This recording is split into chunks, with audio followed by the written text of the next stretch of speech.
मेरे भाई, पार्लियामेंट में आपने देखा कि हमने खड़े होकर कहा CAA का कानून नहीं मानते, मैंने उस कानून को फाड़ दिया। दूसरे भी फाड़ सकते थे, नहीं फाड़े। हैदराबाद का एक लफ्ज है, फाड़ने पे नहीं बोलना चाहूंगा। आप कुछ नहीं कर सके। ट्रिपल तलाक का कानून आया, आप नहीं बोल सके। मोदी के हुकूमत में जुल्म और सुतम किया गया अखलाक पर, एनकाउंटर बुलडोजर पर किसने आवाज उठाई? मजलिस ने आवाज उठाई। UAPA का कानून में तरमीम की गई, किसने खिलाफ बोला? मजलिस ने बोला। किसने तायीद की? वो दुनिया के सामने है जो आज हमको बोलते हैं।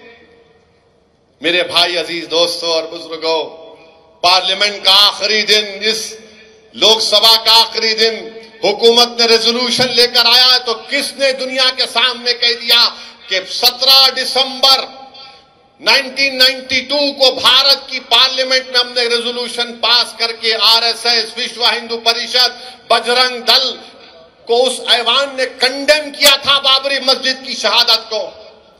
पार्लियामेंट में सन्नाटा हो गया।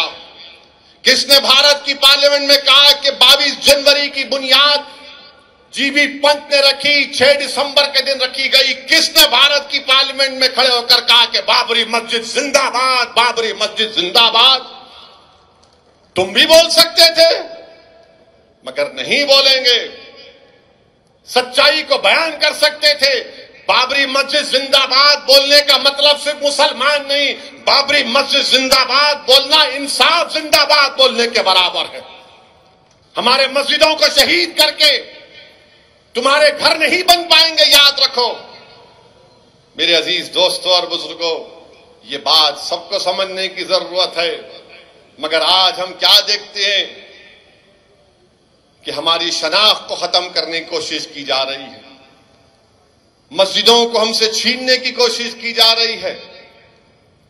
शरीयत पर अमल ना करे, यूनिफॉर्म सिविल कोड की बात की जा रही है। CAA के कानून के रूल्स को बनाकर हमको हमारे ही मुल्क में कागज दिखाने पर मजबूर किया जाएगा। मेरे भाई, ये बात मैं आपसे कह रहा हूं, ये आपको समझने की जरूरत है। और लोग मजलिस के मुखालिफिन बोलते शरीयत पर अमल ना करे, यूनिफॉर्म सिविल कोड की बात की जा रही है। CAA के कानून के रूल्स को बनाकर हमको हमारे ही मुल्क में कागज दिखाने पर मजबूर किया जाएगा। मेरे भाई, ये बात मैं आपसे कह रहा हूं, ये आपको समझने की जरूरत है। और लोग मजलिस के मुखालिफिन बोलते